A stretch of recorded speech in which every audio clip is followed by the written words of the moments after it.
Fabiano Timbó, eu sou um amante da literatura e hoje vou fazer um resumo do conto de Machado de Assis, A Cartomante. Existe um triângulo amoroso, que eu preciso explicar antes para não ficar a história corrida, que é a Rita, o Camilo e o Vilela. A história já começa da seguinte forma: o leitor ele já sabe que Rita e Camilo são amantes e Rita é casada com Vilela. Então o livro já começa, o propósito dele já é começar numa conversa onde ela, a Rita, explica ao Camilo que foi a uma cartomante porque ela tem dúvidas sobre esse amor dele, ou seja, ela no começo do conto, ela tem medo de perder o amor do amante. Então o livro começa assim: Hamlet observa a Horácio que há mais coisas no céu e na terra do que sonha a nossa filosofia. Era a mesma explicação que dava a bela Rita ao moço Camilo numa sexta-feira, quando este ria dela por ter ido na véspera consultar uma cartomante. A diferença é que o fazia por outras palavras. Camilo era um homem que não acreditava em crenças, religiões, ele ironizava. O Machado de Assis, que escreve em terceira pessoa, coloca assim: Camilo não acreditava em nada. Por quê? Não poderia dizê-lo, não possuía um só argumento. Limitava-se a negar tudo, ou seja, ele não cria em nada. Inclusive até ficou ironizando a Rita e dizendo que o melhor cartomante era ele mesmo. E esse romance de Camilo e Rita, apesar dele ser muito amigo do Vilela, ele começou porque ele adoeceu e lá naquele leito, naquela doença, ele foi acudido pelo amigo e pela esposa. E a esposa então começou a cuidar da saúde dele. E daí foi brotando e foi ficando esse romance proibido. Machado de Assis escreve assim: Camilo quis sinceramente fugir, mas já não pôde. Rita, como uma serpente, foi se acercando dele, envolveu-o todo, fez-lhe estalar os ossos no espasmo e pingou-lhe o veneno na boca.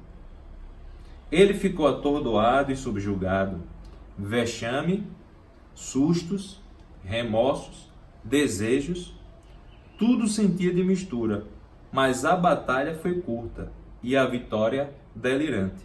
Adeus escrúpulos. Não tardou que o sapato se acomodasse ao pé.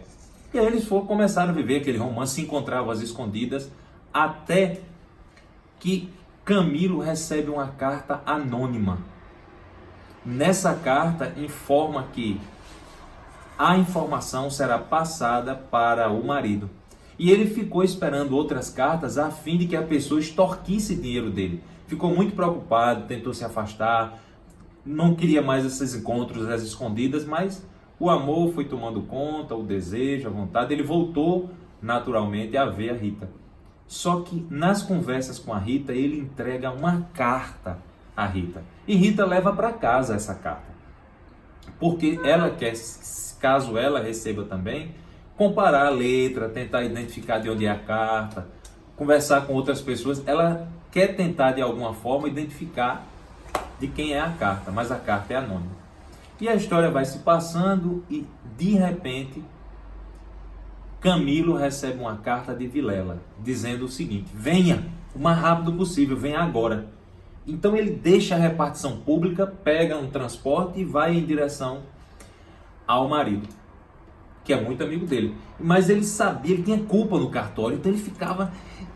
Aí ele foi com aquela angústia interna, com aquele sofrimento, já como se estivesse prevendo algo para ela ou para ele, um vexame, algo do tipo. Só que no meio do caminho ocorre um obstáculo e ele fica parado alguns minutos na estrada e não consegue ir.